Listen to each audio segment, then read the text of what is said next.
Well, this is a section on the books that Stephen has written, some with Robin as a co-author. He's written over 40 books and articles. It's hard to believe he could build this farm with Robin, run the festivals that they run on the solstices and the equinoxes. They're not only writing about mythic life, but they're kind of putting it into practice too. They hold these festivals on the longest and shortest days of the year, summer, spring, winter, fall, known as the solstices and the equinoxes. And they invite all of their neighbors in from the surrounding town. So they're doing that. They're building Stone Mountain, all of the buildings on it, stone circles, all the rest of it. At the same time, they're writing books. And among Stephen's best-known books are The Shaman's Doorway, and the other one is The Mythic Imagination. But the one that's kind of the jewel of all the books that he's written, and this one he wrote with Robin Larsen, they became very close to Joseph Campbell on many levels. And so he asked them to be his official biographer upon his death. So they wrote, it's an excellent book. It's so close to Campbell's character because they're writing as friends, and people who knew what he was all about.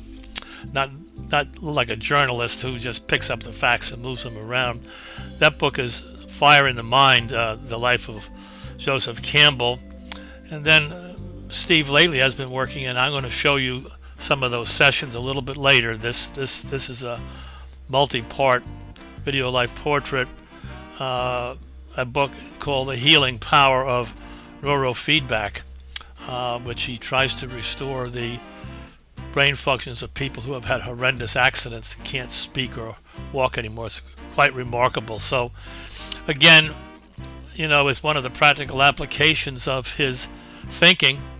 He's not only building a farm, he's helping people rebuild their minds. So with all that said, let's just go on to Steve. Let's have him talk about his books and the books that they did together. And it'll be an interesting conversation, I can assure you. What I wanted to get from you yesterday is we started to talk about your books. We got up through the shamans and in terms of the symbols, but we didn't get beyond. You have a vast array of books, so let's just hear about them. And I'm going to flash the covers on basically in the video. I could go and get the books, or you want to take pictures of those later? No, we just use that in the video sets. We'll just show the books as you talk. Just talk. I want to watch your expressions too. See, that's it. Okay. So in the 1980s, I was on the board of directors of the Swedenborg Foundation, and can you explain what Swedenborgianism is, just for us again, before we go forward? Swedenborg was born 1688, died 1772, was probably the greatest mystic visionary, and you could call him a shaman, of the 18th century.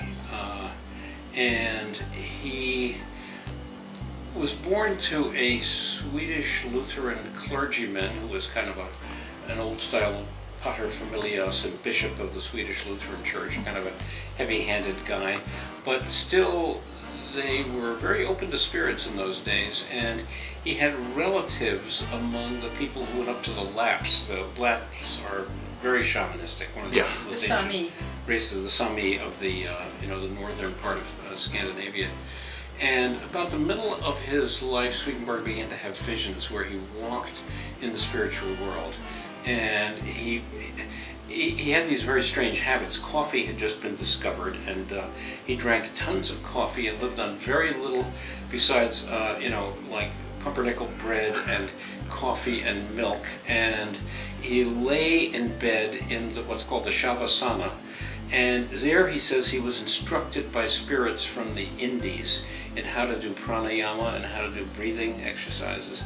And he couldn't publish his theological and spiritual experiences in Sweden, but he could publish them in the Netherlands. So he made frequent trips to the Netherlands and finally actually all over Europe. He spoke all the European languages quite fluently.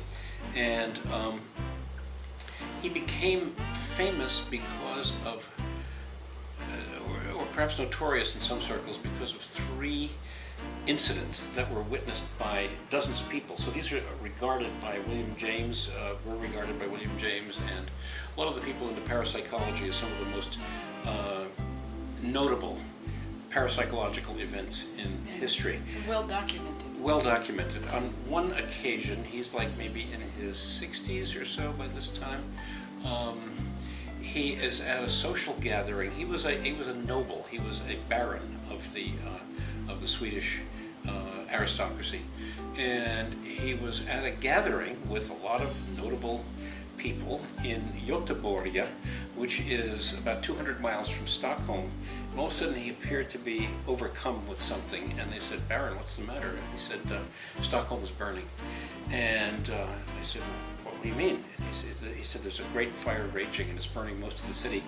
And then he appeared to be relieved, and he said, "Oh, it stopped just a couple of doors from my house where my great library is and all my childhood artifacts and my relatives and so on."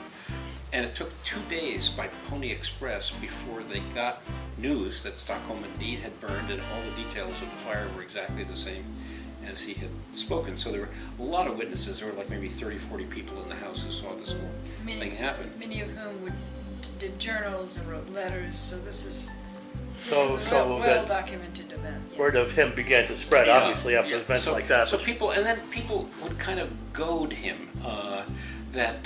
because he said he quite plainly, he was a plain-spoken man. He wrote in Latin, but his first language was Swedish, of course.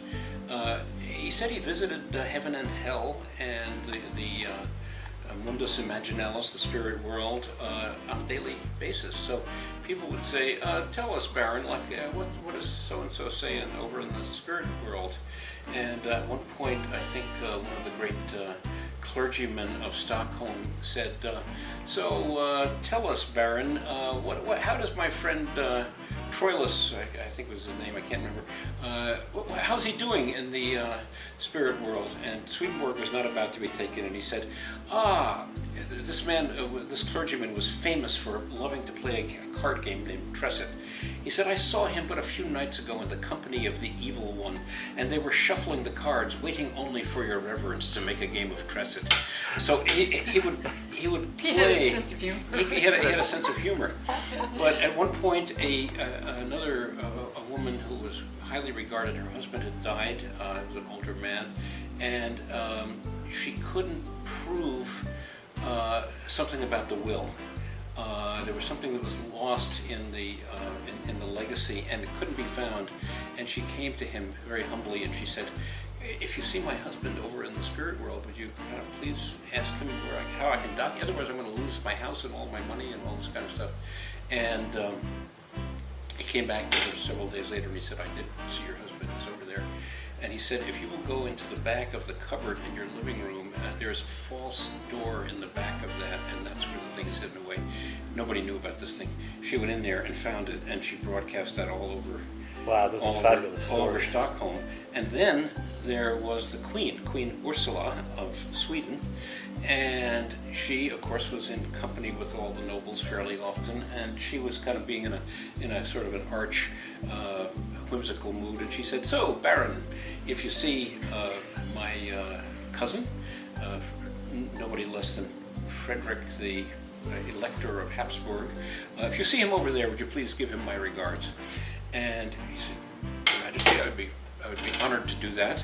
And a month or two later, they were in company again socially, and Swedenborg said, met the Queen. He said, "I did as your Majesty asked me." And she said, "Yes." And he said, "It might be better if we stood aside, and I told you." And they stood aside, and she appeared to turn absolutely white and almost faint. And after that was over, the exact details were not revealed. She said, "Nobody but my cousin and God knew that." Was it a brother or a cousin? I think it might have been her brother. Her brother. There's been a lot of speculation because, of course, the royalty of Europe were all related, and yet often their countries were at war or were not on the most friendly terms, and there were issues between at that time with Sweden and and I think it was her brother. So that So there's- Swedenborg was a big deal, This, basically, this right? has been the matter of the Queen, the mystery of the Queen's secret, and it was Right. thought to have been something And that wants to spread So, out. so it was Yeah. he was famous enough so that no one less than Immanuel Kant sent a trusted close friend of his, the merchant Joseph Green, to Sweden to interview Swedenborg because he had written a book, a derisive book about Swedenborg called Träumes eines Geistesehers, The Dreams of a Spirit Seer. And he was really kind of skeptical. And then when Joseph Green came back, he said, this guy is an intellectual, he is sophisticated, he is urbane, and he has a damn good sense of humor. He doesn't seem like a madman at all. And Kant was impressed enough so that he changed his mind, actually, and wrote another That's a great story. book about Swedenborg. He wrote something So, very so small. I grew up around. You grew in a very fertile bed, I grew is up what in you a did. fertile bed Yeah. of mysticism in that way, and that's how my dad had all these Latvians and Estonians and Lithuanians because they all were into Swedenborg, and so they all were around the house, and so we were kind of talking, mysticism. I never had any idea as to what he was. So when you told me that your dad was a Swedenborgian minister, is that what you said? Is that how Yeah. it was going to? I think it was one of these fire and brimstone guys, I had no idea. Okay, because I had priests on my side who were in the same deal, But I didn't realize it was such a fabulous background for you. So Well, he started out as a Lutheran, living in Brooklyn, New York, and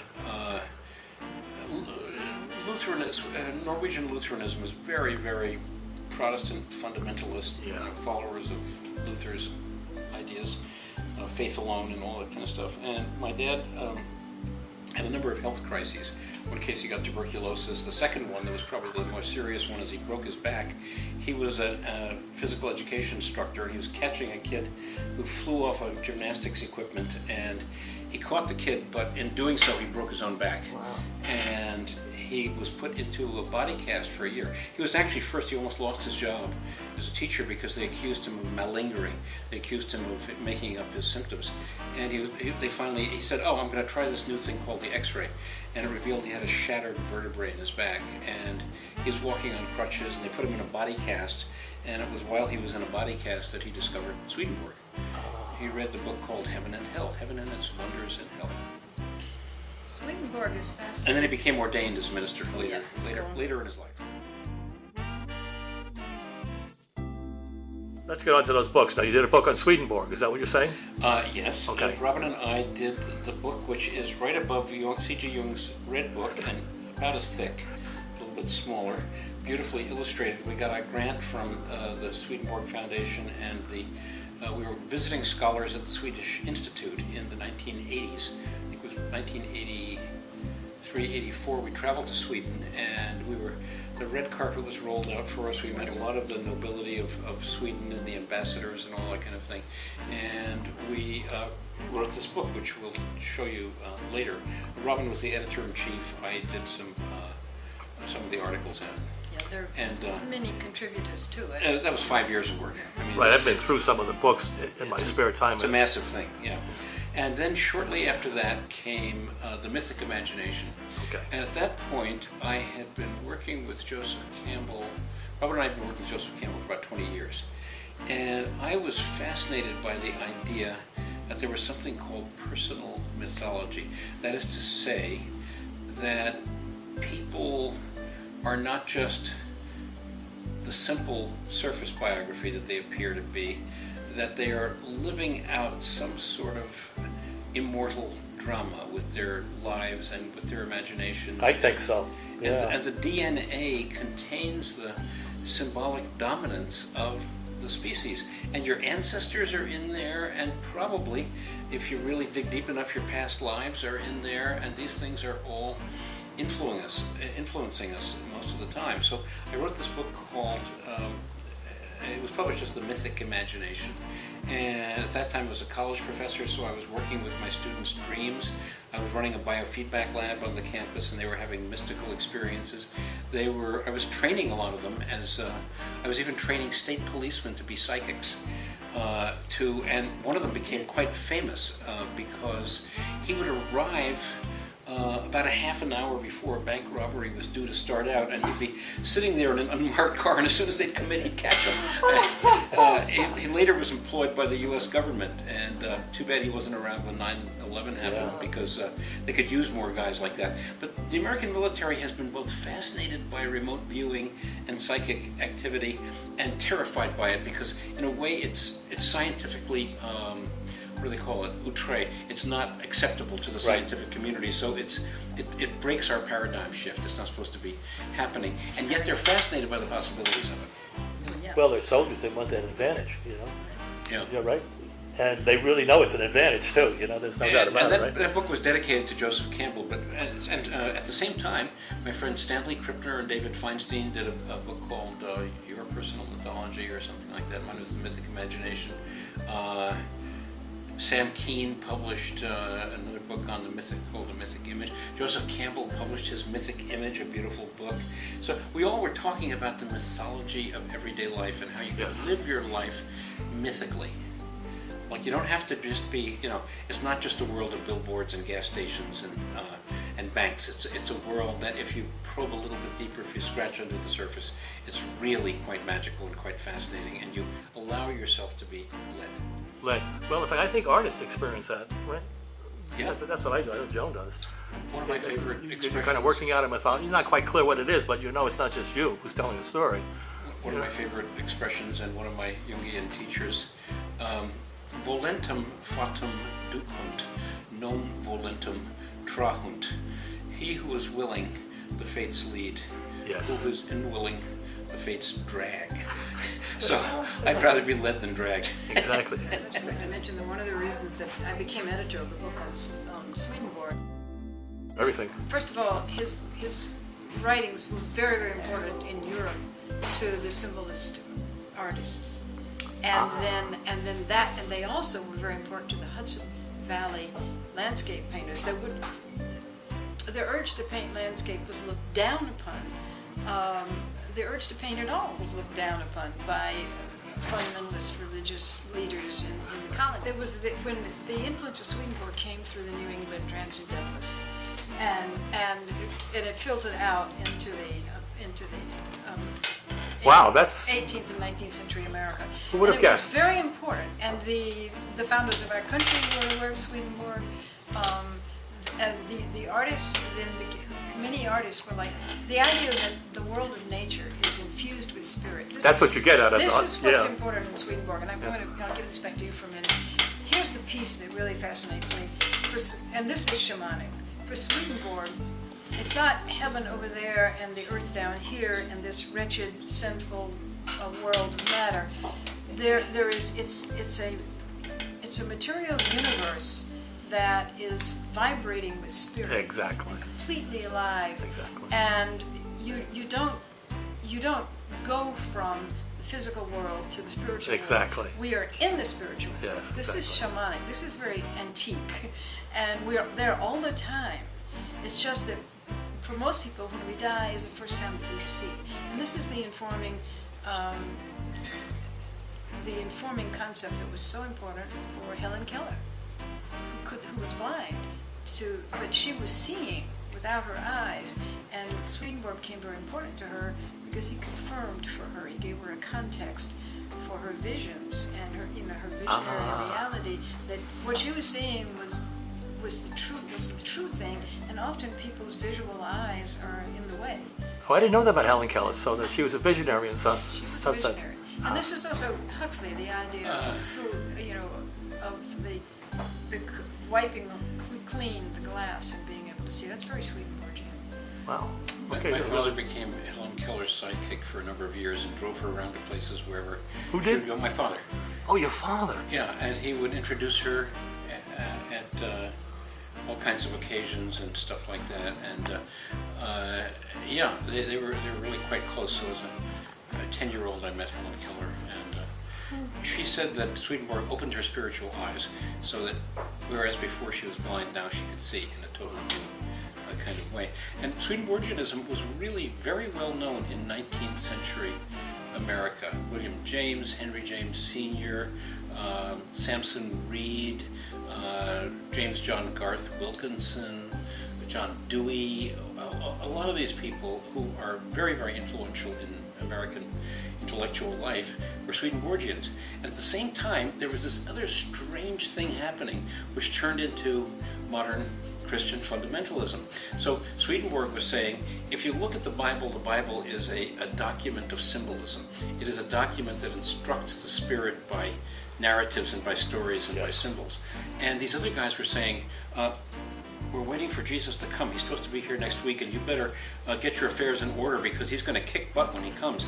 So there was this whole millennialist kind of thing. And if you look at the religions of America, they are, for the most part, millennialist. Yes. Jesus Christ of the Latter-day Saints, Jehovah's Witnesses, Seventh-day Adventists. This is what I talk about in my book on fundamentalism. They're all millennialist religions. They take everything literally instead of seeing this as a great transparent revelation that we're in the midst of. Yeah.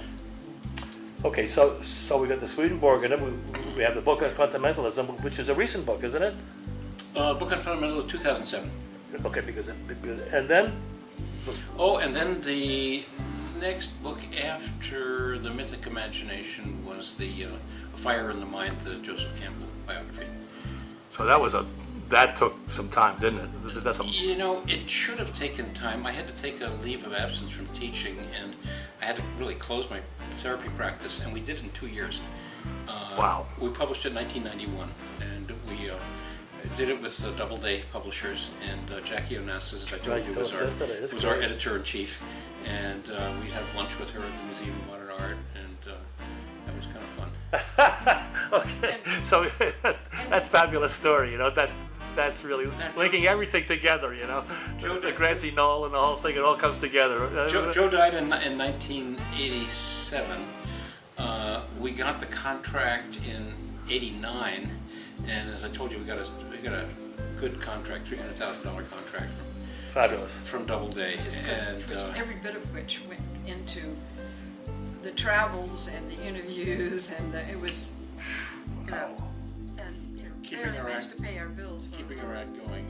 It's a fabulous book. So it has an intimacy to it that I like very much. We traveled all over. We took Joe's sister to Ireland and Scotland to recover her roots and meet her ancestors, and she had never been there. It was really wonderful for her. We went to Hawaii a number of times to interview Jean and all her family, and we were all over the country. We interviewed probably 50 people, 2/3 of whom are now dead. And we'll never have their stories, so those stories made it. John Cage. Yeah, right. Wow. Just the people that Joe. He had a very. He really moved around in circles of intellectuals and artists, didn't he? Joe and John Cage and Merce Cunningham. Jean, Yeah, they were roommates for a while. They all shared their little tiny 2-room apartment down in the village. It's amazing. All right, now we want to get Merce Cunningham, yes. all the books in now. So have you? Let's see. Oh, so you want to get all the books in? Okay. So that one took 2 years, and it really is like a big turning point in our lives. And because after that, we got invitations to lecture in different countries, Australia and Europe and stuff like that. Talk about Campbell to the world. And one book could do that, can't it? One book could really do that. Right. And then it took a little break from writing books. I'm trying to remember what the next one was after that, Robin. Was that the... Well, we did the book of partnership again. Oh, yeah. We did the Fashioning of Angels 2000 partnership as a spiritual practice. Interviewed lots of cool people for that book as well. And I have to go through and unplug things, So people like that. We did that in about a year. It was really quite amazing. So the hard thing is to actually write a book while you're earning a living. Yes. And running a family and taking care chopping wood. Kids and people and stuff like that. We saw the wood outside. Somehow I figured out how to do that. I still don't know how we do it, but I don't know how you do it either. We do it. So that Fashioning of Angels was published for the Swedenborg Foundation, but it's based on why go to his and her ashrams when you can do spiritual practice together. Yes. Because you're working together and living together and all that kind of thing. Why not do that? So then the next one after that was the Healing Power of Neurofeedback, 2006, on the lens practice and on the brain. And the one after that, I did one on Swedenborg spiritual psychology that was in the midst of that. And when we started working with the Joseph Campbell Foundation, we both were on the board of directors in the first years of the Joseph Campbell Foundation. I quit being on the board of directors of the Swedenborg Foundation. Now I'm back on it again because Dora will be interested in this. We were in Mexico and we were attending a conference on entheogens and on ayahuasca in Cuernavaca with a bunch of academics. And we'd been traveling around Mexico and we stopped for a little while in Cuernavaca, which is, of course, Timothy Leary and Allen Ginsberg's old stomping grounds, sleeping in a motel, and all of a sudden I had this dream in which I was with all my old Swedenborgian friends, who were like about 50 of us. We were having a cocktail party, we were exchanging ideas and talking and having a great time. And I went, now where the hell did that come from? And Robin wasn't feeling very well. We went to a couple of places, traveled all around, went to Xochipilli, the flower cult pyramid. The flower nights, yeah, the flower warriors. And Beautiful.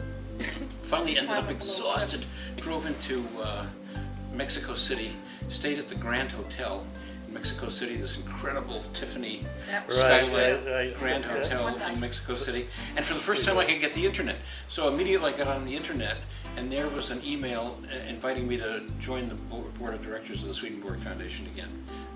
And I said, holy cow, this thing comes announced by dreams. I guess I better do it. So I did do it, and I've been doing it the last 4 years or so. Or 2010, yeah, 3 years now, doing that. You did a book also on the conservative movements that are...